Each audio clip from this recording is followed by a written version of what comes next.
Understanding congenital heart disease is often easier when you move away from exhaustive lists and focus on the hemodynamic logic. Here is a simplified clinical roadmap to help differentiate and diagnose these conditions based on their physiological impact. In the left to right shunts, oxygenated blood from the left side of heart leaks back into the right side. The child is pink, but the lungs are overcirculated. There is volume overload in the shunts like AST, VST and PDA. Increased pulmonary markings on X-ray are a hallmark, and the child has failure to thrive. On the other hand, in pressure overload lesions like the obstructions, coarctation of aorta and severe aortic stenosis, there are systolic murmurs, and in coarctation there is a discrepancy between upper and lower limb pulses. In these cases, main issue isn't oxygen saturation, it is congestive heart failure. If the shunt is large, the heart works too hard to pump the extra volume, leading to tachypnea and poor feeding. Coarctation and aortic stenosis can also lead to heart failure if severe enough. In the cyanotic group, it is right to left shunts. Deoxygenated blood bypasses the lungs and enters systemic circulation. The child is blue.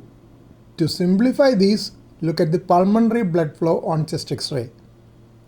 A decreased pulmonary blood flow, the dark lungs group. The blood can't get to the lungs because of an obstruction, as in tetralogy of Fallot, the most common variety, characterized by boot-shaped heart on X-ray.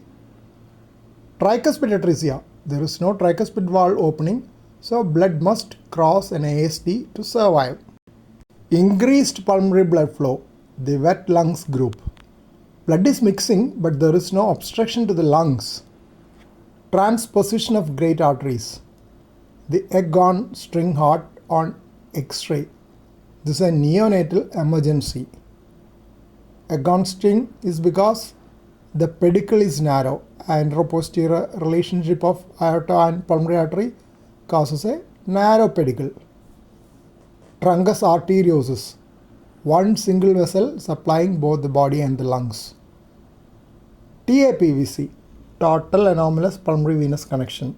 X-ray shows snowman sign or snowman in snowstorm sign. The snowstorm is pulmonary edema. Here is a quick diagnostic algorithm. When you see a suspected congenital heart disease case, ask these three questions in order. Is the patient cyanotic? No. Think VST, AST or coarctation. Yes. Proceed to step 2. What does the X-ray show? Clear dark lungs. Think of tetralogy of Fallot. Obstruction to pulmonary blood flow. Congested white lungs. Think TGA or truncus, mixing with high flow. Is the ECG showing right or left axis deviation? Left axis cyanosis, highly suggestive of tricuspid atresia. There will be LV voltage increase as well. Right axis plus cyanosis, common in tetralogy of Fallot or TGA.